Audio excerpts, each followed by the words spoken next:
Hello everybody, this is William Amzallag and I want to welcome you in our 7th episode of Jeunesse Longevity TV. Jeunesse, we are redefining youth.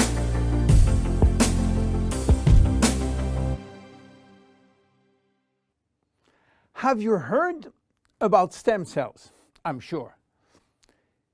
Meanwhile, I wish to share with you my knowledge about stem cells, how magic they are, and how they are changing the medical world. To understand what are stem cells, let's go back to life. How life is starting. Life between humans is starting by the fusion between the female ovule and the male spermatozoid. It takes millions of spermatozoids to select the lucky one to win the right of joining the female ovule. And guess what? When they join, they form the first embryonic stem cell. With this cell, life started. This cell has a tremendous power. It will duplicate in 2 cells, one identical to the original, and one going to form the first embryonic tissue. A tissue is a group of identical cells. After several days and several cells division, the 3 major embryonic tissue are ready to work. Each one is responsible for creating family of adult stem cells, which are going to form specialized cells as brain cells, cardiac cells, or muscle cells.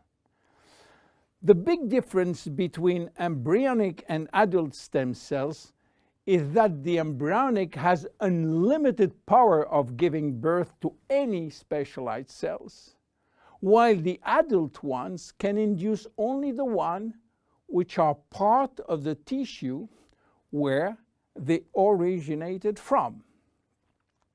The use of embryonic stem cells is regulated by health authority for 2 reasons. The first one is that in order to get embryonic stem cells, we have to use embryos. And this is creating a debate and criticism. This reason, by the way, is no longer accurate because Japanese scientists find a way to generate embryonic stem cells from adult skin cells, resolving the ethical debate.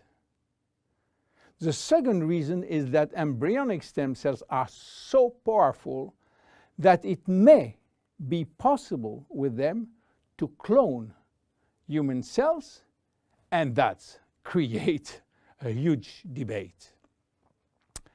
But let's come back to life. After 9 months, the baby born, with more than 200 different specialized cells family produced by stem cells.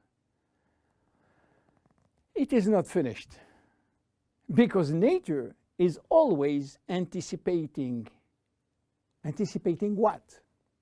Shortage. During life, shortage of specialized cells which die or do not replicate. We need a solution, and stem cells are the solution.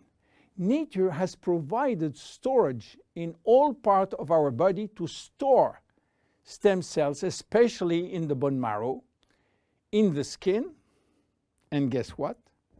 In the abdominal fat. This is now that the story becomes really exciting. How or what if we can extract those stem cells and use them for treating diseases? Do you know that has been done many decades ago? It's called bone marrow transplant, which is in fact a stem cells transplant.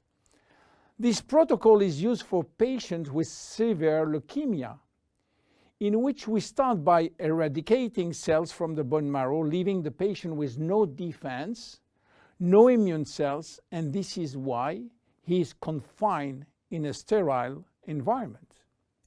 Once done, we are looking for the proper donor which has similar genes in order to avoid transplant rejection. And the donor stem cells are injected to replace the cancerous one. This protocol has two major issues. One is to find the proper donor, and the second one is to avoid tissue rejection using aggressive immunosuppressing agent. Today, the use of stem cells has almost revolutionized medicine, creating a new discipline called regenerative medicine. The goal is to find the proper stem cells which will be injected in specific area to become the specialized cells we want. Regenerative medicine is the future of medicine. Every function, every organ will be the target of stem cell therapy. It has already started with sport medicine, where athletes used their own stem cells to treat joint problems, especially cartilage dysfunction. Some professional athletes will be in the market several years more than usual, thanks to regular injection of stem cells in their joint. Cardiac transplant will be reduced thanks to the use of stem cells in the heart. Israeli scientists have successfully treated some blindness with such stem cells. Alzheimer's disease, Parkinson's disease, and even autism are under stem cells trial today. Diabetes type 2 and very soon diabetes type 1 will be successfully treated with stem cells. Knee and other joint prosthesis will not be anymore used. What about skin? Treating burns with stem cells transplant is a big success today. So where Jeunesse is standing with the stem cell revolution? We will see in our next episode how we are using the stem cells thanks to the work of Dr. Nathan Newman. My name is William Amzallag, and I am Generation Young. See you in our next episode. Jeunesse. We are redefining youth.